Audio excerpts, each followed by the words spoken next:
إن الحمد لله نحمده ونستعينه ونستغفره ونعوذ بالله من شرور أنفسنا ومن سيئات أعمالنا من يهده الله فلا مضل له ومن يضلل فلا هادي له وأشهد أن لا إله إلا الله وحده لا شريك له وأشهد أن محمدا عبده ورسوله يا أيها الذين آمنوا اتقوا الله حق تقاته ولا تموتن إلا وأنتم مسلمون يا أيها الناس اتقوا ربكم الذي خلقكم من نفس واحدة وخلق منها زوجها بث منهما رجالا كثيرا ونساء واتقوا الله الذي تساءلون به والأرحام إن الله كان عليكم رقيبا يا أيها الذين آمنوا اتقوا الله وقولوا قولا سديدا يصلح لكم أعمالكم ويغفر لكم ذنوبكم ومن يطيع الله ورسوله فقد فاز فوزا عظيما أما بعد فإن خير الحديث كتاب الله وخير الهدي هدي محمد صلى الله عليه وسلم وشر الأمور محدثاتها وكل محدثة بدعة وكل بدعة ضلالة وكل ضلالة في النار فأعوذ بالله السميع العليم من الشيطان الرجيم بسم الله الرحمن الرحيم ولا تقولوا لمن يقتل في سبيل الله أموات بل أحياء ولكن لا تشعرون. اللہ رب العزت کی تعریف و توصیف اور امام الانبیاء سید الاولین والآخرین امام اعظم محمد رسول اللہ صلی اللہ علیہ وسلم پر بے شمار درود و سلام کے بعد ہمیں اور آپ کو یہ بات اچھی طرح معلوم ہے کہ ہماری اسلامی تاریخ شہادتوں سے عبارت ہے. اعاظم رجال نے، ہمارے اسلاف نے اسلام کی نشر و اشاعت اور حق کی تبلیغ میں بڑی قربانیاں پیش کی ہیں. ابھی ایک قربانی سے ہم فارغ ہوئے اور ذوالحجہ کے یہ آخری ایام چل رہے ہیں.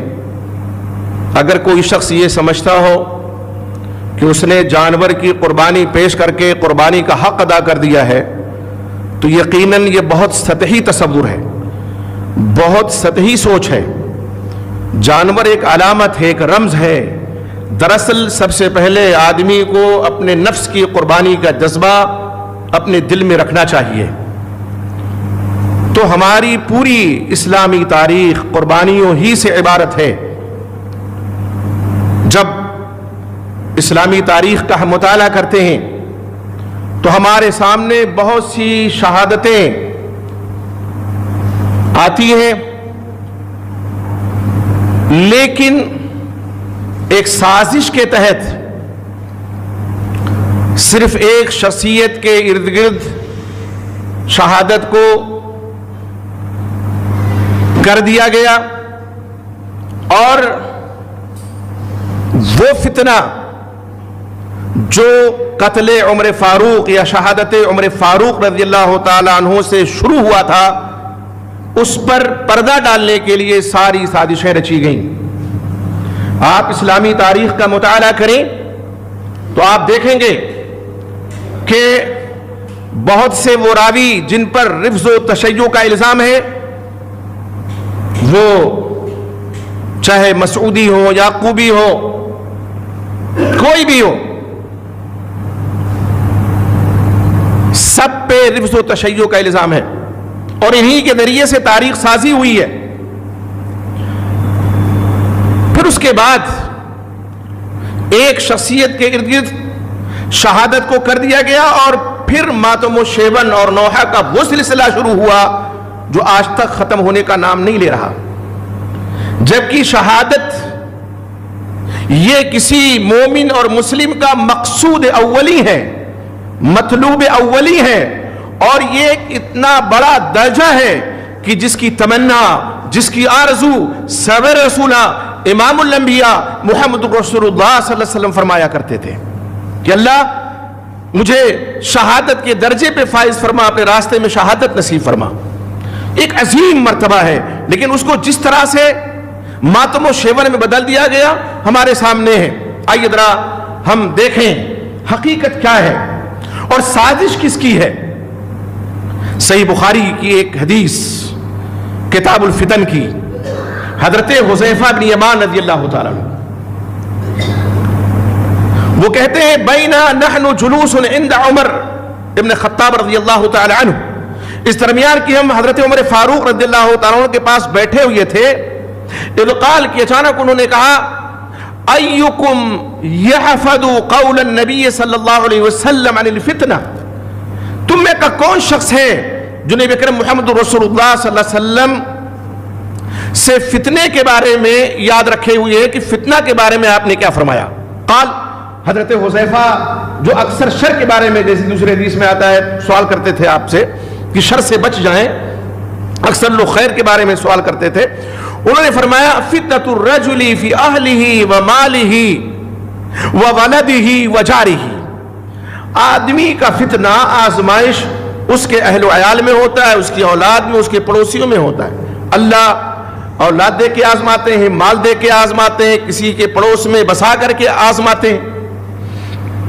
تکفرها الصلاۃ والصدقۃ والامر بالمعروف والنہی عن المنکر، جس کا کفارہ ہو جاتا ہے روزہ اور نماز سے، امر بالمعروف یعنی بھلائی کا حکم دینے سے، برائیوں سے روکنے سے، اس کا کفارہ ہو جاتا ہے اس فتنے کا۔ حضرت عمر نے فرمایا لیس عن ذلک اسألک، میں اس بارے میں تم سے نہیں پوچھ رہا، بل الفتنۃ التی تموج کموج البحر، بلکہ اس فتنہ کے بارے میں تم سے سوال کر رہا ہوں جو سمندر کے جوش مارنے کی طرح سے جوش مارے گا فتنہ۔ تو حضرت حذیفہ نے فرمایا لیس علیک منها بأس یا امیر المومنین، امیر المومنین اس فتنے کے تعلق سے کوئی حرج نہیں ہے آپ پر، ان بینک و بینہا بابا مغلقا، آپ اور اس فتنے کے درمیان ایک بند دروازہ ہے، جب تک آپ حیات ہیں وہ فتنہ سر نہیں اٹھا سکتا۔ قال ایفتح ام یکسر، سوال کیا حضرت عمر فاروق نے کیا وہ جو بند دروازہ ہے میرے پیچھے کیا وہ کھولا جائے گا یا توڑا جائے گا؟ قال، تو فرمایا حضرت حذیفہ نے بل یکسر، نہیں اس دروازے کو توڑ دیا جائے گا۔ حضرت شقیق جو حضرت حذیفہ بن یمان سے روایت کرتے ہیں وہ کہتے ہیں کہ ہم نے سوال کیا حضرت عمر فاروق جانتے تھے اس دروازے کے بارے میں؟ تو حضرت حذیفہ نے فرمایا ہاں ایسے جانتے تھے جیسے کہ دن کے بعد رات آتی ہو اور آدمی کو معلوم ہے ان بعد غد لیلہ، دن کے بعد رات آنے والی ہے، ایسے جانتے تھے۔ کہتے ہیں کہ شقیق ہمیں تھوڑا خدشہ لگا، ڈر لگا کہ ہم کیسے سوال کریں کہ وہ دروازہ کون ہے، تو مسروق کو کہا، تابعی ہے رحمت اللہ علیہ کو، ذرا پوچھو۔ انہوں نے پوچھا تو حضرت حذیفہ نے فرمایا کہ وہ بند دروازہ اس سے مراد حضرت عمر فاروق رضی اللہ تعالیٰ عنہ کی ذات گرامی ہے۔ حضرت عمر فاروق کو بند دروازہ ہے، جب تک وہ حیات ہیں وہ فتنہ جس کے بارے میں انہوں نے سوال کیا تھا لتی تموج کموج البحر، سمندر کے جوش من۔ ہاں حضرت عمر فاروق نے ایک چیز اور فرمائی تھی اسی حدیث میں، جب حضرت حذیفہ نے یہ کہا کہ بل یکسر، کہ توڑ دیا جائے گا، تو فرمایا تھا حضرت عمر نے اذن لا یغلق ابدا، پھر وہ دروازہ بند نہیں ہوگا کبھی، نہیں فتنہ وہ رہے گا امت میں۔ یہ اسی حدیث میں ہے فرمایا انہوں نے حضرت عمر فاروق نے۔ اب یہاں آپ یہ دیکھیے کہ حضرت عمر فاروق وہ بند دروازہ تھے، اس دروازے کو کس سازش کے تحت توڑا گیا، اور سازش کس کی تھی؟ تقریباً سب کو معلوم ہے، آپ تاریخ کا مطالعہ کریں گے، یہودیوں کی سازش تھی۔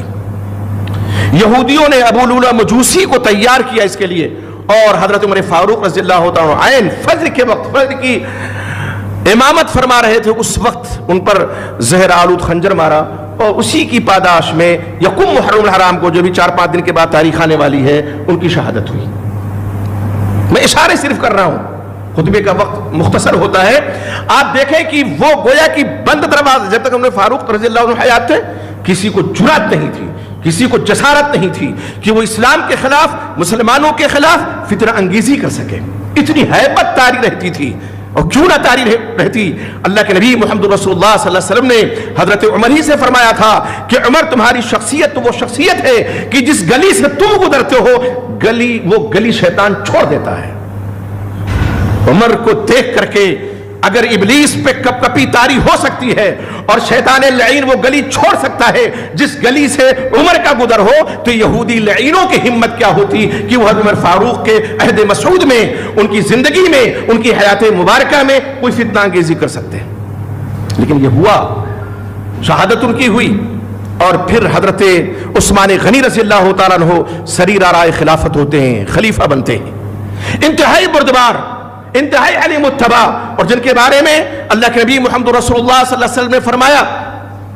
اما عائشہ رضی اللہ تعالیٰ عنہ کی ایک روایت میں آپ صلی اللہ علیہ وسلم تشریف فرما ہے، گھر میں لیٹے ہوئے ہیں، حضرت صدیق آئے اجازت دے کر کے، ازار مبارک آپ کا اٹھا ہوا ہے، اسی حالت میں گفتگو فرمائی، اپنی حاجت رکھی، تھوڑی دیر بعد عمر فاروق آتے ہیں، آپ اسی حالت میں ران مبارک آپ کی نظر آ رہی، پھر اجازت لے کے حضرت عثمان غنی رضی اللہ عنہ تشریف لاتے ہیں، آپ صلی اللہ علیہ وسلم اپنا ازار مبارک تہبند نیچے کر لیتے ہیں، گفتگو فرمانے کے بعد جب چلے جاتے ہیں، اما عائشہ پوچھتی ہیں اللہ کے رسول بات کیا ہے؟ میرے ابا حضور آئے آپ اسی حالت میں رہے، عمر فاروق آئے آپ اسی حالت میں رہے، عثمان غنی آئے تو آپ نے اپنا اظہار مبارک تہبند نیچے کر لیا۔ آپ نے فرمایا الا استحی من رجل تستحی منہ الملائکہ، کیا میں اس آدمی سے شرم نہ کھاؤں جس سے آسمان کے فرشتے شرم کھاتے ہیں؟ انتہائی حلیم متبع بردبار شخصیت، لیکن 12 سال مسلسل خلیفہ رہے۔ اب یہ جو عہد مسعود تھا عثمان غنی کا، ان کی جو طبیعت میں نرم مزاجی تھی ان کی، اس کو انہوں نے سازشیوں نے ہتھیار بنایا، اور عبداللہ ابن سبا جو یہودی نژاد تھا بظاہر اسلام کا لبادہ اوڑھ کر کے آ گیا مسلمانوں کی صفوں میں، پھر سازشیں اس نے رچنا شروع کی اور الزامات لگائے، اس کا موقع نہیں ورنہ بتاتا، سارے الزامات کا جواب عثمان غنی رضی اللہ تعالیٰ نے منبر رسول پہ کھڑے ہو کر کے دیا۔ مصر کے لوگ بھی خوش ہیں، کوفہ بصرہ سے لوگ آئے ہوئے تھے سوال کرنے کے لیے، گھیرنے کے لیے، وہ بھی ہنسی خوشی جا رہے ہیں، لیکن سازشیوں کو صبر کہاں ہوتا، انہوں نے ایک سازش کے تحت حضرت عثمان غنی رضی اللہ تعالیٰ عنہ کو 18 ذوالحجہ جو بھی تاریخ گزری ہے شہید کر دیا۔ 40 سال تک محاصرہ، کیوں 40 سال کہہ رہا ہوں، 40 دن تک محاصرہ، 40 دن تک محاصرہ کیا ہوا تھا ان بلوائیوں نے حضرت عثمان غنی کے گھر کا۔ وہ پانی بئر روما جس کے بارے میں آپ صلی اللہ علیہ وسلم فرمایا من حفر بئر روما فلہ الجنہ، بئر روما یہودیوں کا کنواں تھا، حضرت عثمان غنی نے پہلے آدھا کنواں خریدا، مسلمانوں کے لیے وقف کر دیا، مدینے کے مسلمانوں کے لیے، پھر پورا کنواں خریدا، میٹھا پانی تھا اس کا۔ آپ نے فرمایا بئر روما کو جو خریدے اور وقف کر دے اس کے لیے جنت ہے۔ اس کنویں کا پانی ظالموں نے بند کر دیا۔ آج تاریخ سازی کی جاتی ہے اور مقابلہ آرائی میں اس طرح سے لوگ آگے بڑھ جاتے ہیں کہ علامہ والحفیظ کیا ہوا؟ حضرت عثمان غنی کا پانی رضی اللہ عنہ کو بند کیا گیا، 18 ذوالحجہ کو ان کی شہادت ہوتی ہے۔ وہ فتنہ جو شہادت عمر سے شروع ہوا تھا اس کو لگا کہ بالوں پر لگ گئے۔ اب اس سازش کے پیچھے کون تھا یہ بھی سمجھنے کی بات ہے۔ اپنے آپ کو وہ شیعان علی کہتے تھے، لیکن دراصل یہودی فکر تھی ان کی، اور عبداللہ ابن سبا کے دامے مکر و فریب کا شکار تھے وہ لوگ، اور بعد میں وہی لوگ خارجی بنے جن کو خوارج کہا جاتا ہے، اور جن کے بارے میں اللہ کے نبی محمد رسول اللہ صلی اللہ علیہ وسلم نے فرمایا کہ اگر میں ان خارجیوں کو پا جاؤں لَأَقْتُلَنَّهُمْ قَتْلَ عَادٍ وَثَمُودٍ، تو ایسے ان کا استحصال کر دوں، ایسے ان کو ختم کر دوں، مار دوں جیسے عاد و سمود کو ختم کر دیا گیا۔ یہ خوارج، بعد میں انہوں نے حضرت علی کا بھی ساتھ چھوڑا۔ آپ دیکھیے یکم محرم الحرام کو حضرت عمر فاروق کی شہادت ہوئی، 18 ذوالحجہ کو حضرت عثمان غنی رضی اللہ عنہ کی شہادت ہوئی، اور ان دونوں شہادتوں کے پیچھے یہودی ذہنیت کار فرما۔ بعد میں وہ خارجی بنے، شیعی بنے، کچھ بھی بنے، اور اس کے بعد کیا ہوتا ہے؟ حضرت علی رضی اللہ تعالی عنہ کا جب عہد مسعود آتا ہے، حضرت معاویہ جب اپنے بھائی کے خون کا بدلہ لینے کی درخواست کرتے ہیں، دونوں طرف سے مجبوریاں ہیں۔ حضرت معاویہ، سیدنا معاویہ رضی اللہ تعالی عنہ کا مطالبہ اگر کرنا جائز تھا، اس لیے کہ عثمان غنی رضی اللہ عنہ کی شہادت ہوئی تھی، وہ چاہیے رہے تھے، اور حضرت عثمان غنی کی بیوی نے، زوجہ محترمہ نے ان کو مکلف کیا تھا کہ عثمان کے خون کا بدلہ لیا جائے. حضرت علی کی مجبوری بھی دوسری طرف سمجھ میں آنے والی ہے. کس کس سے بدلہ لیتے؟ اس وقت تو پورے مدینے پہ بلوائی ہی دندناتے پھر رہے تھے. عملاً وہی قابض تھے، وہ انتظار میں تھے کہ جب حالات سازگار ہو جائیں اس کے بعد بدلہ لیا جائے گا قاتلان عثمان سے. وہ حالات سازگار ہوتے کہ اختلافات بڑھے. دونوں صحابہ کرام میں سیدنا علی رضی اللہ تعالیٰ عنہ، جن کا مقام و مرتبہ اہل بیت میں سب سے بڑا ہے. اہل بیت میں اللہ کے نبی محمد رسول اللہ صلی اللہ علیہ وسلم کے بعد سب سے بڑا مرتبہ کس کا؟ حضرت علی مرتضی رضی اللہ تعالیٰ عنہ کا. ہاں، تمام صحابہ کرام میں بلکہ پوری دنیا انسانیت میں افضل البشر بعد الانبیاء کون ہے؟ ابو بکر صدیق رضی اللہ تعالیٰ عنہ. لیکن اہل بیت میں حضرت علی رضی اللہ تعالیٰ عنہ. آپ دیکھیے کہ حضرت علی کی مجبوری ہے، ادھر سے مطالبہ ہے، غلط فہمیاں ہوئی اور ان غلط فہمیوں کو ہوا انہی سبائیوں نے دی. ہوا کیا؟ تحکیم کا واقعہ آیا. دونوں طرف سے جب ہزاروں جانیں گئیں، جن میں بعض صحابہ کرام کی بھی شہادت ہوئی، جنگ جمل ہوئی، جنگ صفین ہوئی سن 36 ہجری میں، جنگ صفین. تو یہ ہوا کہ یہ سرکردہ شخصیات سر جوڑ کے بیٹھے اور آپس میں صلح کریں. صلح کے لیے دونوں طرف سے حکم متعین ہوئے. حضرت علی رضی اللہ تعالیٰ عنہ، سیدنا علی رضی اللہ تعالیٰ عنہ کی طرف سے ایک حکم، اور سیدنا معاویہ رضی اللہ تعالیٰ عنہ کی طرف سے ایک حکم. ابو موسیٰ اشعری رضی اللہ تعالیٰ عنہ حضرت علی کی طرف سے حکم تھے یہ، اور حضرت عمرو بن عاص سیدنا معاویہ کی طرف سے. جب حکم کی تعین ہونے لگی تو وہ لوگ جو ابھی حضرت علی رضی اللہ تعالیٰ کے جھنڈے کے نیچے صف آرا تھے اور چاہتے یہ تھے کہ مسلمانوں میں خوریزی اور طول پکڑے، جنگ جمل میں یہ کر چکے تھے وہ حضرت ابو طلحہ انصاری رضی اللہ تعالیٰ عنہ. اسی طرح سے حضرت زبیر بن عوام رضی اللہ تعالیٰ عنہ صلح کی بات کرنے آئے تھے. رات دونوں طرف لوگوں نے پڑاؤ ڈالا، ادھر سے پتھر بازی ان لوگوں نے شروع کر دی سازشیوں نے. سازش کو امت بہت دیر میں سمجھتی ہے. آج بھی امت کا مزاج یہ بنا ہوا ہے. آج بھی اگر کوئی سازش کرتا ہے مسلمانوں کے خلاف تو بڑی دیر میں ہمارے سمجھ آتی ہے سازش، یہ سازش ہمارے خلاف ہو رہی ہے. اس وقت بھی یہی تھا، پتھر مارا. ہوا یہ کہ گئے ادھر اور پتھر مار رہے ہیں اپنی فوج کی طرف، اپنے لوگوں کی طرف جو پڑاؤ ڈالے ہوئے سو رہے ہیں. انہوں نے سوچا کہ ابو طلحہ انصاری یا حضرت زبیر بن عوام کی طرف کے لوگوں نے حملہ کر دیا ہے، شب خوں مار دیا ہے، دھوکے میں رکھا ہے، اور دونوں طرف سے تلواریں چلی. تو ایک کامیابی ان کو مل چکی تھی. اب یہاں اپنی ناکامی نظر آ رہی تھی کہ اگر یہ تحکیم ہو گئی، حکم متعین ہو گئے اور صلح ہو گئی تو جو ہماری خبث باطنی ہے، ان خوارج نے سمجھا، بلوائیوں نے سمجھا، یہ یہودی مزاج لوگوں نے سمجھا، وہ دھری کی دھری رہ جائے گی اور ہم ناکام ہو جائیں گے. انہوں نے کہا ہم نہیں مانیں گے.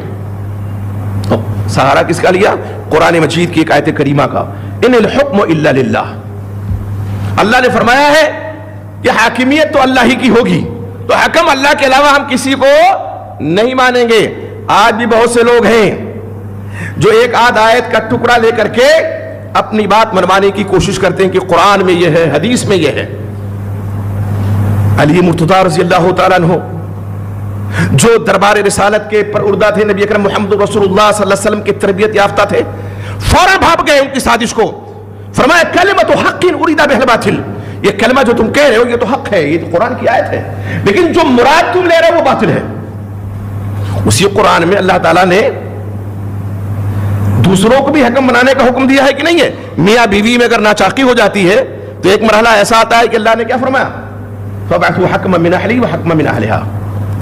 ایک حکم شوہر کی طرف سے ہو اور ایک حکم بیوی کی طرف سے ہو، اور یہ دو حکم مل کر کے جو فیصلہ کر دیں میاں بیوی دو تسلیم کر لیں، ہے کہ نہیں ہے؟ تو حکم بنانے کا حکم تو اللہ نے قرآن میں دیا ہے. قرآن کی آیت کہاں رہ گئی؟ قرآن کی آیت تو فرما رہی ہے نا کہ حکم بنایا جا سکتا ہے اپنے میں سے دانا بینا لوگوں کو.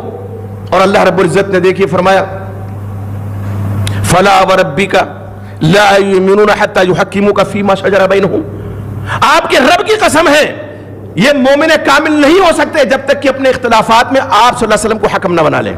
پھر جو آپ فیصلہ کریں اس کو خوش دلی سے قبول نہ فرما لیں، قبول نہ کر لیں، تب تک یہ مومن نہیں ہو سکتے. اللہ نے تو ایمان کی نفی کر دی آپ صلی اللہ علیہ وسلم کو جو حکم نہیں مانتا ہے. تو یہ ایک سہارا لے کر کے خود حضرت علی رضی اللہ عنہ کے ساتھ جو بھی تھے ایک جتھا ان کا الگ ہو گیا، جن کو بعد میں خوارج کہا گیا. ذوالخویسرہ کے خاندان کہ لوگ کہہ لیجیے ان کو، جیسا کہ اللہ کے نبی صلی اللہ علیہ وسلم نے فرمایا تھا ایک غزوے کے موقع پہ جب آپ مال غنیمت تقسیم کرنے لگے تو اس نے کہا اعدل یا محمد. ذوالخویسرہ نے محمد صلی اللہ علیہ وسلم انصاف کیجیے. آپ صلی اللہ علیہ وسلم کا چہرہ ہمارے غصے کو سرخ ہو گیا. فرمایا اگر میں انصاف نہیں کروں گا تو کون انصاف کرے گا؟ جبریل امین اللہ کی امانت وحی لے کر کے میرے پاس آتے ہیں، میں امین ہوں اور مجھے تم کہہ رہے ہو اعدل. پھر تلواریں نکل آئی تھی صحابہ کرام کی، آپ نے فرمایا نہیں اپنی تلواریں نیام میں رکھ لو، اس کی نسل سے ایسے لوگ نکلیں گے جو اسلام سے ایسے نکل جائیں گے جیسے تیر شکار سے نکل جاتا ہے. قرآن پڑھیں گے لیکن ان کے حلقوم سے نیچے قرآن نہیں اترے گا. ایک حدیث میں آپ نے فرمایا تم اپنی نمازوں کو ان کی نمازوں کے مقابلے میں بہت کمتر سمجھو گے، حقیر جانو گے. اپنے روزوں کو ان کے روزوں کے مقابلے میں بہت کمتر اور حقیر جانو گے. بظاہر بڑے متقی بڑے پرہیزگار ہوں گے، یہ بڑی دوڑی اور یہ جبہ و دستار، اور آج بھی ایسے لوگ ہیں. تو اللہ کے نبی محمد رسول اللہ صلی اللہ علیہ وسلم جو پیشین گوئی کی تھی وہ حرف برف صادق آئی، اور خود حضرت علی رضی اللہ تعالیٰ عنہ کا ساتھ دینے والے ان سے الگ ہو گئے. پھر حضرت علی نے اللہ کے نبی محمد رسول اللہ صلی اللہ علیہ وسلم کی اس بشارت کو پورا کیا، ان سے قتال کیا اور ان کا قتل کیا. جا کر کے حرورہ میں وہ پڑاؤ ڈال چکے تھے وہاں تک پہنچے اور ان میں سے کتنوں کا قتل کر دیا. ابھی ساتھ دے رہے تھے. پتہ چل گیا نا، تاریخ گواہ ہے اس بات پہ، حقائق ہیں تاریخی کہ یہ جتھا شروع سے لگا ہوا تھا. عمر فاروق کی شہادت سے لے کر کے حضرت عثمان غنی کی شہادت سے ہوتا ہوا یہ جتھا حضرت علی مرتضیٰ کے خلاف کھڑا ہوا. پھر بعد میں جب اس کو اپنی ناکامی نظر آئی اس تحکیم کے معاملے میں کہ اب حکم ہو جائیں گے جو فیصلہ کر دیں گے، دو لوگ گلے مل جائیں گے تو ہماری سازش ناکام ہو جائے گی. آگے دیکھیے، انہی خارجیوں میں سے ایک نے رمضان کے مبارک مہینے میں فجر کی نماز پڑھانے جا رہے تھے. کون؟ سیدنا علی رضی اللہ تعالیٰ عنہ. حملہ کیا زہر میں بجھے ہوئے خنجر سے، کاری ضرب لگی. حالانکہ اسی دن حملہ 3 لوگوں نے باقاعدہ طور پہ مسجد حرام میں بیٹھ کر کے قسم کھائی تھی. 3 خارجیوں نے جو اپنے آپ کو ابھی تک شیعان علی کہتے تھے، 3 کا قتل کرنا ہے، یہ بڑے ایسے بڑے ویسے ہیں، اور جب تک یہ رہیں گے ہماری سازش کامیاب نہیں ہو سکتی. اور جانتے ہیں 3 کو ٹارگٹ بنایا جن میں سر فہرست سیدنا علی رضی اللہ عنہ، اس کے بعد سیدنا معاویہ رضی اللہ عنہ، پھر حضرت عمرو بن عاص. 3 کو مار دو. 2 بچ گئے. سیدنا علی رضی اللہ عنہ عبد الرحمن ملجم نعیم نے، خارجی بدبخت نے حملہ کیا. حملہ کاری تھا، ضرب کاری تھی، اور پھر جب یہ ضرب لگائی اس نے حضرت علی رضی اللہ عنہ کی زبان مبارک سے بے ساختہ نکلا فزت ورب الکعبہ، کعبہ کی رب کی قسم ہے میں کامیاب ہو گیا. کیا مطلب اس کا؟ سازش کی بھنک تھی، حملہ ہوگا. اور حملہ ہوا ان کی زبان میں. 19 رمضان کو حملہ ہوتا ہے اور 21 رمضان مبارک کو شہادت ہو جاتی ہے ان کی. یہ بھی تو ایک شہادت ہے. اس کے بعد حضرت عمر فاروق کی جو شہادت ہوئی یکم محرم الحرام کو، وہ بھی تو شہادت ہی ہے. محرم کے مہینے میں 10 تاریخ کو جو شہادت ہوئی، یقیناً سانحہ بڑا عظیم تھا اور اس میں کوئی دو رائے نہیں ہے کہ حضرت حسین ابن علی رضی اللہ تعالیٰ عنہ کی شہادت مظلومانہ ہوئی تھی. اور ظالم تھے، طاغی تھے، باغی تھے وہ لوگ جنہوں نے حصہ لیا شہادت حسین رضی اللہ تعالیٰ عنہ میں. لیکن یہ کون تھے؟ یہ بھی تاریخ سے پوچھئے. وہ لوگ جنہوں نے تاریخ بنائی ہے. شہادت حسین کے تعلق سے بہت سی چیزیں ایسی ہیں تاریخ میں جو بنائی گئی ہیں. ان بناوٹی مورخین سے جا کر کے پوچھئے تو جواب یہی ملے گا کہ شہادت حسین میں کوئی شامی شریک نہیں تھا،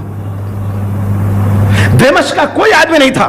یہ دیکھیں مسعودی، اس کی کتاب ہے مروج الذہب، شیعی عالم ہے. وہ کیا کہتا ہے؟ وَكَانَ جَمِيعُ مَنْ حَضَرَ مَقْتَلَ حُسَيْن مِنَ الْعَسَاكِرِ وَحَارَبَهُ وَتَوَلَّى قَتْلَهُ مِنْ أَهْلِ الْكُوفَةِ خَاصَّةً، کہ جو بھی حضرت حسین رضی اللہ عنہ کے قتل میں حاضر تھے لشکریوں میں سے، جنہوں نے ان سے لڑائی لڑی، ان کا قتل کیا، خاص طور پر اہل کوفہ میں سے تھے۔ اسی پر بس اس نے نہیں کیا، اس شیعی مورخ نے کیا کہا، وَلَمْ يَحْضُرْهُمْ شَامِيٌّ، کوئی شامی حاضر نہیں تھا۔ یزید کہا تھا شام میں، دمشق شام ہی میں تو ہے، کوئی شامی حاضر نہیں تھا۔ یہ مروج الذہب جو مسعودی کی کتاب ہے، جلد 3 صفحہ 71 کی عبارت، وہ اعتراف کر رہا ہے۔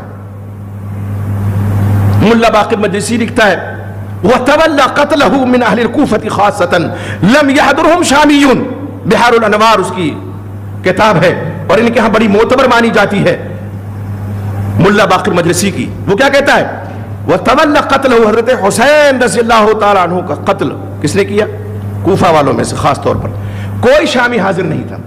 اور آگے بڑھیے، یہ ان کا مورخ یعقوبی، وہ تاریخ یعقوبی میں لکھتا ہے کہ لما دخل علی بن الحسین الکوفہ، علی بن حسین کون ہے؟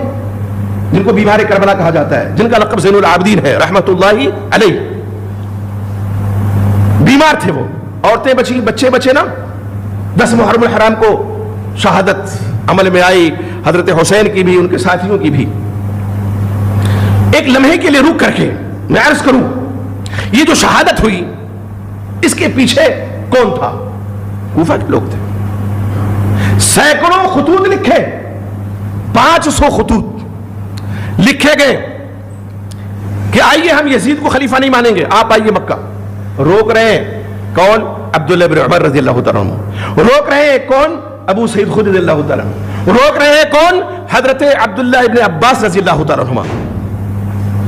کئی صحابہ کرام روک رہے ہیں حضرت حسین کو، نہ جائیے نہ جائیے، یہ وفا کرنے والے نہیں ہیں، انہوں نے آپ کے والد گرامی کو شہید کیا، انہوں نے آپ کے بڑے بھائی حضرت حسن کو زہر دیا، دیکھیں ان کو بھی زہر دے کر انہی لوگوں نے مارا تھا، انہی کی سازش کی، یہ آپ کے ساتھ وفا نہیں کر سکتے۔ حضرت مسلم نے عقیل کو پہلے بھیجا، وہاں ان کا بڑا زوردار استقبال کیا کوفے والوں نے۔ انہوں نے 2 سطر کا خط لکھا کہ آ جائیے، فصل پک چکی ہے، کٹنے کا وقت قریب آ گیا، تو انہوں نے کہا آ جائیے، العجل العجل، جلدی آئیے جلدی آئیے۔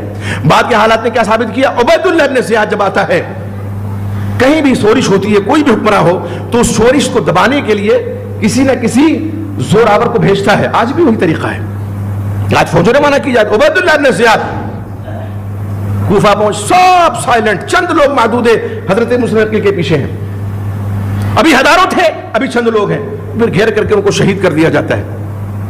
پتہ چلا نکل چکے تھے، راستے سے واپس آ رہے، واپس ہونے کے لیے تیار ہے حضرت حسین۔ ہم یہ نہیں کہتے اگر لڑائی لڑنے کے ارادے سے حضرت حسین جاتے، بچوں کو نہیں لے جاتے، عورتوں کو نہیں لے جاتے۔ کوئی لڑائی لڑنے کے لیے چھوٹے چھوٹے بچوں کو لے جاتا ہے؟ 72 نفوس کا قافلہ ہے۔ فرزدق شاعر ملا، کہا کہ کوفے والوں کے دل تو آپ کے ساتھ ہیں، لیکن تلواریں عبیداللہ بن زیاد کے ساتھ ہیں۔ واپسی کر، لیکن حضرت مسلم عقیل کے بیٹے، ان کے خاندان کے لوگوں نے کہا ہم اپنے باپ کے خون کا بدلہ لے کر کے رہیں گے۔ حضرت حسین کا ساتھ دیا تھا یہاں تک، تو کہا آپ چلیں گے۔ آپ معلوم ہے آپ کو دونوں طرف کے لوگوں کو نماز کون پڑھا رہا ہے، امامت کون فرما رہے ہیں؟ حضرت حسین رضی اللہ تعالیٰ عنہ۔ امامت میں کوئی شبہ نہیں، وہ لوگ راستہ روک رہے ہیں جنہوں نے خطوط لے کر کے بھیجا تھا۔ ایک دن نماز کے بعد کھڑے ہوئے اور کہا لوگوں تم نے ہی تو خط دے کر کے مجھے بلایا ہے، فلاں تم فلاں تم فلاں تم، اور آج میرا راستے روکی ہو، تم ہی لوگ کھڑے ہوئے ہو۔ 3 باتیں پیش کرتا ہوں، ان میں سے کوئی ایک قبول کر لو۔ ایک یہ میرا راستہ چھوڑ دو، میں جہاں سے آیا ہوں واپس چلا جاؤں مدینہ، مدینہ سے پہلے مکہ مکرمہ گئے پھر وہاں سے آئے، یا میرا راستہ چھوڑ دو کہ عدا یدی فی ید یزید، تاکہ میں اپنا ہاتھ یزید کے ہاتھ میں دے دوں، یعنی بیعت کر لوں، یا میرا راستہ چھوڑ دو میں کہیں جا کر کے جہاں مار کار آئی ہو رہی ہو، جہاد ہو رہا، وہاں حصہ لے لوں۔ تینوں تجویزیں معقول تھیں، اور یہ تینوں تجویزیں عبیداللہ ابن زیاد کے پاس جب پہنچی تو اس نے کہا ہمارا مقصد ہے کوفہ نہ آئے، کہیں بھی جائیں، لیکن وہ لوگ کیسے برداشت کر سکتے تھے جنہوں نے خط دے کر کے بھیجا تھا، بلایا تھا اور پھر سامنے تلوار لیے کھڑے ہوئے تھے؟ انہوں نے سوچا کہ اگر یہ بچ بچا کر کے، اور بعد کے واقعات نے ثابت کیا کہ وہ لٹا پٹا قافلہ کہاں گیا؟ شام۔ یہ جائیں گے تو ہماری برائی کریں گے، یہ دونوں رشتہ دار ہیں، آپس میں مل جائیں گے، پھر دونوں کی تلواریں ہمارے خلاف اٹھیں گی اور پھر ہماری جانیں جائیں گی۔ انہوں نے عبیداللہ کو رغلایا، عبیداللہ کہاں ہو تمہاری خیر نہیں، اگر یہ گئے اور تمہاری کارستانی بیان کر دی تو پھر خیر نہیں۔ پھر اس نے حکم جاری کر دیا جہاں بھی ملے مار دو۔ کربلا، مقام کرب و بلا جس کو کہہ سکتے ہیں، آج بھی تاریخ نقشہ اٹھا کر کے دیکھیے، نقشے میں مکہ کے راستے میں مکہ اور کوفہ کے راستے میں کربلا نہیں ہے، ہٹ کر کے۔ اس کا مطلب واپس کے لیے تیار ہو چکے تھے، ایک جگہ پڑاؤ ڈالا۔ اور پوچھئے تاریخ سے، تاریخ سازی انہوں نے کی ہے تو جواب کیا دیں گے؟ یہ تم نے شہید کر دیا حضرت حسین کو، ان کے ساتھ کے لوگوں کو، حضرت عباس وغیرہ کو، عورتیں بچی، اور یہ بیمار کربلا جن کو زین العابدین، جن کا لقب علی بن حسین بچے، خیمہ کیوں جلایا؟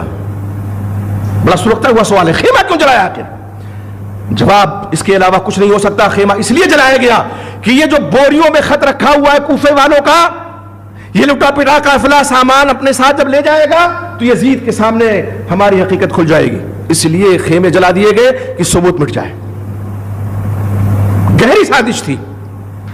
اب آپ یہ دیکھیے، ان کا مورخ کہتا ہے، یعقوبی کہتا ہے کہ لما دخل علی بن الحسین الکوفہ، حضرت حسین رضی اللہ عنہ جب کوفہ میں داخل ہوئے، رأى نساءها يبكين، تو عورتوں کو دیکھا کوفہ کے رو رہی ہیں، وَيَصْرُخْنَا، چیخ رہی ہیں، ہائے وائے، آج بھی مچا رہے لوگ۔ فقال، فرمایا کہ ہؤلاء، یہ رو رہے ہیں ہمارے اوپر، اگر یہ رو رہے ہیں فمن قتلنا، تو ہمارے لوگوں کا قتل کس نے کیا ہے؟ ان کے علاوہ ہے۔ یہ کون لکھتا ہے؟ یعقوبی لکھتا ہے، ان کا سب سے بڑا مورخ، تاریخ یعقوبی جلد 1 صفحہ 235 میں۔ ان کی تاریخ خود اس بات کی گواہ ہے کہ حضرت حسین ابن علی رضی اللہ عنہ کی شہادت میں حصہ لیا کوفہ کے لوگوں نے، جو اپنے آپ کو شیعان علی کہتے تھے۔ آج بھی امت کے خلاف سازشیں ہو رہی ہیں، لیکن امت ان سازشوں کو پہچاننے کے لیے تیاری نہیں ہے۔ خواب خرگوش کے مزے ہم لوٹ رہے۔ دیکھیے، زمانے کے بدلنے کے ساتھ سازشوں کا رنگ بھی بدل جاتا ہے۔ آج تو سازشوں کو پر لگ گئے ہیں نا، سوشل میڈیا کا دور ہے، نیٹ کا زمانہ ہے، کوئی بات پہلے اگر 1 مہینے میں کہیں پہنچتی تھی، آج سیکنڈوں میں پہنچ جاتی ہے۔ افواہ اتنی گردش کرتی ہے کہ مت پوچھیے، اور اسی لیے ہم کہتے ہیں اور بار بار کہیں گے کہ کبھی بھی اللہ کے واسطے کسی سازش کا شکار نہ ہو جائیے گا۔ اللہ رب العزت نے تو ہمیں وہ نسخے کیمیا دیا ہے کہ اس پر عمل کر کے ہم اپنی جان، اپنے مال، اپنی عزت و آبرو کی حفاظت کر سکتے ہیں۔ اللہ نے کیا فرمایا؟ ایمان والو، یا الذین آمنوا ان جاءکم فاسق بنبأ فتبینوا، اگر کوئی فاسق خبر لے کر کے تمہارے پاس آ رہا ہے تو اس کی تحقیق کر لو۔ تحقیق کا حکم دیا جا رہا ہے۔ یہ کیسے پتا چلے گا کون فاسق ہے کون غیر فاسق؟ ایک خبر اڑتی ہوئی آئی اور اس کو پر لگ گئے، ہم اس کا شکار ہو گئے کہ ہاں یہ بہت سے ایسے لوگ آج ہیں فیس بک پر جو مسلم بن کر کے، مسلمانوں کے ہتیشی اور ہمدرد بن کر کے ایسی ایسی چیزیں ڈالتے ہیں، ایسی ایسی پوسٹ کرتے ہیں کہ جذبات ان کے برانگیختہ ہو جائیں، جذبات ابھر جائیں، اور جذبات میں آ کر کے وہ ایسا قدم اٹھا لیں جو اسلام کے بھی خلاف ہے، انسانیت کی بھی خلاف ہے۔ اور ایسا بالفعل لوگ کر رہے ہیں اور بہت سے نوجوان گمراہی کا شکار ہو رہے ہیں۔ اس لیے ہمیں وہ تاریخ نہیں دہرانا چاہیے، سازشیوں کے سازش کا شکار نہیں ہونا چاہیے۔ آج بھی وہی لوگ ہیں، وہی یہودیت ہے، وہی شیعیت ہے، وہی رافضیت ہے، آگ ہے، اولاد ابراہیم ہے، نمرود ہے، کیا کسی کو پھر کسی کا امتحان مقصود ہے؟ فتنے کا دور آج بھی ہے، اور یہ دور جو ہے اس میں انسانوں نے ایسے ایسے فتنے رچائے ہوئے ہیں کہ پہلے کے لوگ جن کے بارے میں سوچ بھی نہیں سکتے تھے۔ پہلے جیسے کہ میں نے عرض کیا، کہیں فتنہ اٹھتا تھا تو وہیں تک رہتا تھا، آج اگر کہیں فتنہ اٹھتا ہے تو پوری دنیا میں پہنچ جاتا ہے اور لوگ باقاعدہ طور پہ نکل پڑتے ہیں، لنگر لگوٹ کس کر کے نکل پڑتے ہیں۔ نہیں صاحب، آپ تحقیق کیجئے، آپ علماء سے پوچھئے، اور یقین جانیے اس زمانے میں بھی، آج بھی، اور کل قیامت کی صبح تک علماء ہی وہ ہیں جو فتنوں سے آپ کو آگاہ کر سکتے ہیں۔ آپ کو معلوم ہے داعش کا فتنہ جب اٹھا، میں نے اپنے یہاں مسجد سے 3 جمعہ مسلسل خطبہ دیا داعش کے خلاف۔ ایک صاحب نے فون کیا کہ مولانا بہت خلاف آپ داعش کے ہیں، کیوں آخر؟ ہم نے کہا آپ نہیں سمجھیں گے، ان کا جو رنگ ڈھنگ ہے، ان کا جو منہج ہے، ان کا جو طریقہ ہے، ان خارجیوں سے ملتا ہے جنہوں نے علی مرتضیٰ رضی اللہ تعالیٰ عنہ کے خلاف خروج کیا تھا، بغاوت کی تھی۔ آج بظاہر ان کی شکل و شباہت بہت اچھی لگ رہی ہے، بڑے بھولے لگ رہے ہیں، لیکن ان کی حقیقت اللہ کے نبی محمد رسول اللہ صلی اللہ علیہ وسلم نے جو احادیث مبارکہ میں بیان فرمائی ہے، اور جو علامتیں اور جو نشانیاں آپ صلی اللہ علیہ وسلم نے بیان فرمائی ہیں، ساری نشانیاں ان میں پائی جاتی ہیں۔ اور ابھی تک یہ کہاں تھے؟ برسات کی میڈک کی طرح سے ایک بے نکل آئے، اور تاریخ نے ثابت کیا کہ آج وہ اپنی موت خود مر گئے نا۔ اس لیے ان کا استعمال لوگ کر رہے تھے، اس میں کچھ بھولے بھالے بھی شریک ہو گئے ہوں گے، لیکن اصل جڑ کا ذمہ دار کون تھا؟ یہودیت اور رافضیت کے ہمنوا، یہودی اور رافضی یا ان کے ہمنوا، یہ اس کی تہ میں تھے، انہوں نے تیار کیا تھا۔ کچھ بہکے ہوئے چلے گئے ہوں گے نوجوان، لیکن حقیقت یہ ہے کہ جو حقیقی معنوں میں مومن ہے، حقیقی معنوں مسلمان ہے، ایسے فتنوں کا شکار نہیں ہو سکتا انشاءاللہ۔ وقتی طور پر ہو سکتا ہے اس کا مزاج بدلے، لیکن اللہ کی رہنمائی جب اس کو ملے گی، اللہ کا کرم ہوگا، اللہ کا فضل ہوگا، تو علماء کی رہنمائی میں اس فتنے سے وہ ابھر آئیں گے انشاءاللہ۔ آج ہم دیکھتے ہیں فیس بک پہ اور نیٹ پہ اور ساری چیزوں پہ لوگ علامہ بنے ہوئے ہیں۔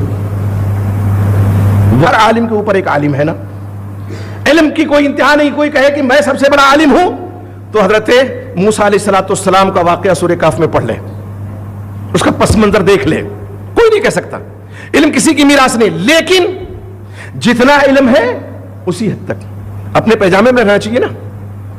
کوئی ڈاکٹر ہے، کوئی انجینئر ہے، کوئی کچھ ہے، کوئی کچھ ہے، بس سجا کے بیٹھ گئے، ٹی آر پی مل رہی ہے، یوٹیوب پہ دھڑلے سے بیانات چل رہے۔ علماء سے متنفر کرنے کا اتنا بڑا فتنہ اس دور میں اٹھا ہوا ہے کہ علامہ والحفیظ ایک صاحب ہیں، وہ آتے ہیں تو بڑی ہمدردی جتاتے ہیں، کہتے ہیں اہل حدیث عوام تو بہت اچھی ہے، عوام بہت اچھی ہے اہل حدیث، ہمدردی لے لی نا، علماء لیکن ان کے بہت خراب ہیں، تو علماء سے متنفر۔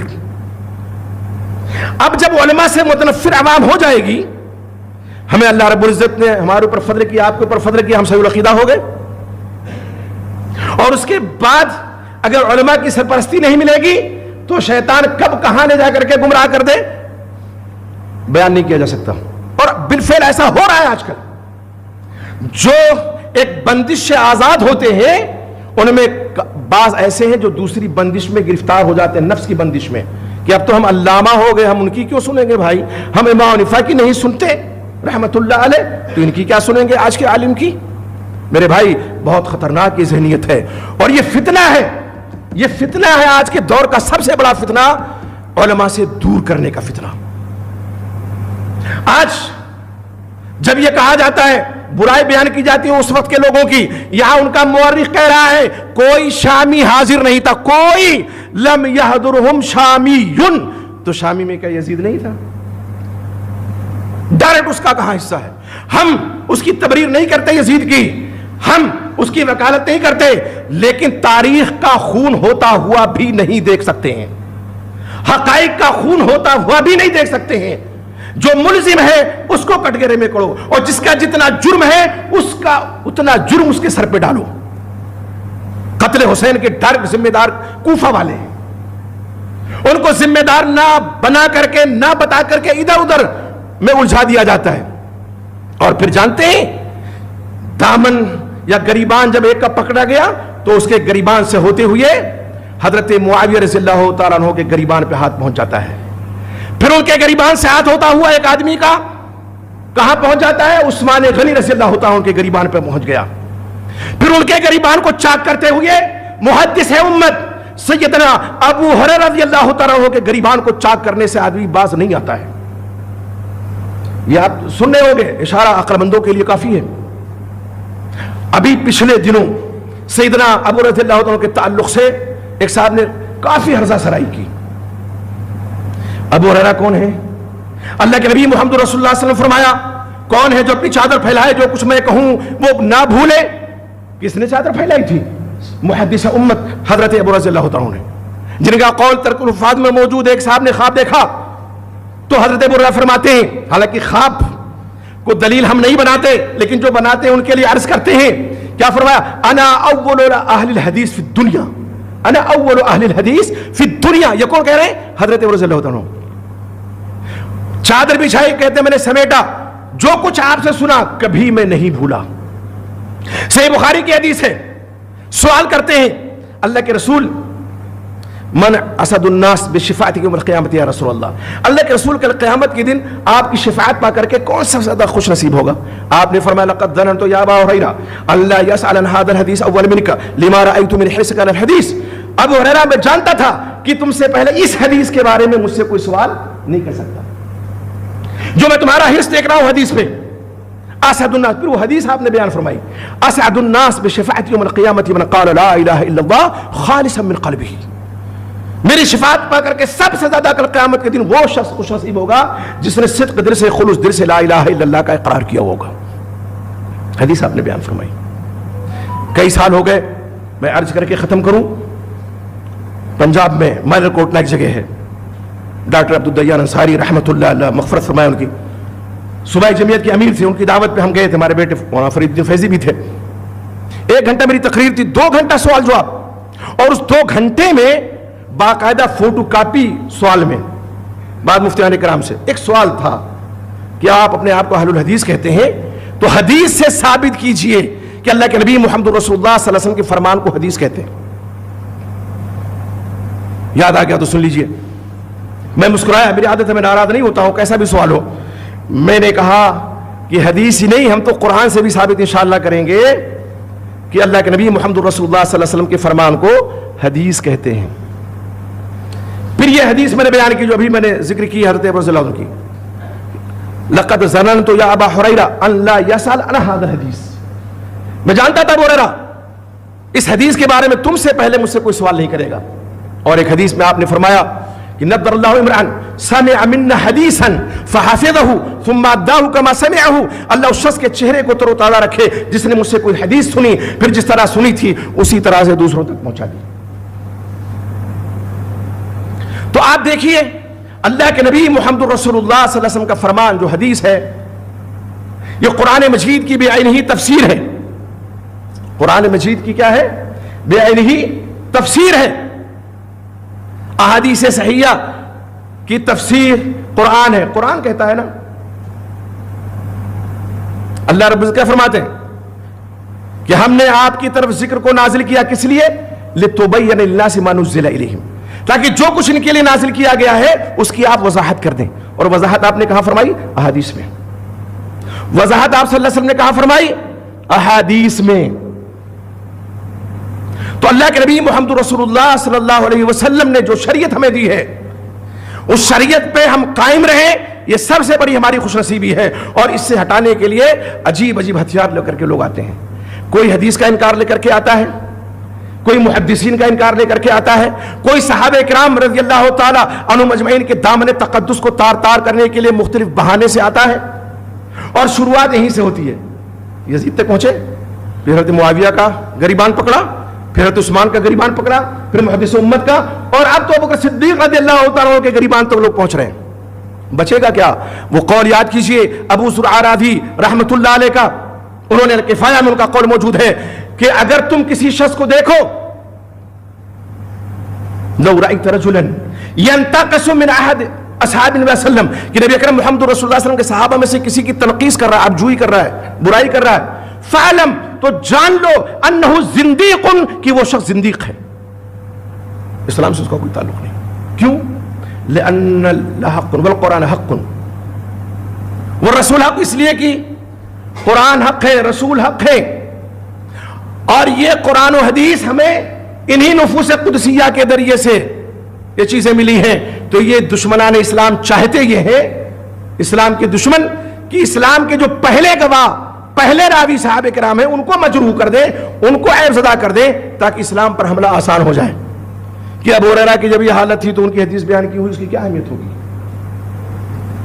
فلاں صحابی کی جب یہ حالت تھی تو ان کی، میرے بھائی صحابہ کرام میں اختلافات ہوئے، لیکن اللہ تعالیٰ نے ان کو اپنی رضا کا سرٹیفکیٹ دے دیا. اگر آج ہم ان سے ناراض ہو رہے ہیں تو اپنی عاقبت خراب کر رہے ہیں. کوئی بھی ناراض ہو رہا ہے کسی بھی ادنا صحابی سے، وہ اپنی عاقبت خراب کر رہا ہے. اس صحابی کرام کے نام اعمال میں نیکیوں کا اضافہ اس کے ذریعے سے ہو رہا ہے. اس لیے فتنوں کو بھانپیے، جو بھی فتنے اٹھیں علماء سے رجوع کیجئے، علماء کے پاس جائیے. اللہ رب العزت نے جو فرمایا ہے کہ فاسألوا اہل الذکر ان کنتم لا تعلمون، اہل علم سے پوچھو اگر نہیں جانتے ہو. اس آیت کو کسی اور مسئلے پہ فٹ نہ کر کے، کوئی بھی پیش آمدہ مسئلہ ہو اس وقت کے جو معتبر علماء جن کو آپ سمجھتے ہیں ان سے آپ پوچھیں.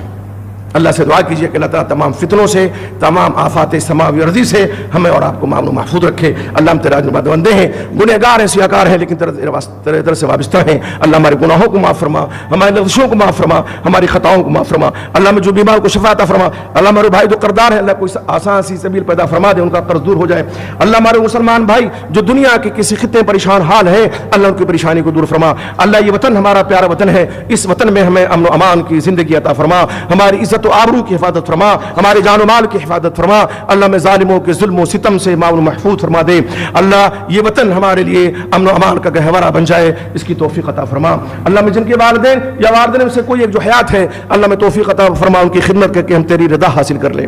اللہ میں جن کے والدین یا والدین میں سے کوئی ایک جن کی وفات ہو چکی ہے، اللہ ان کی بال بال مغفرت فرما. اللہ ہمیں جو مومن مرد اور مومنہ عورتیں جن کی وفات ہو چکی ہے، اللہ ان کی مغفرت فرما، ان کے گناہوں کو معاف فرما، جنت الفردوس میں ان کو اعلیٰ مقام عطا فرما.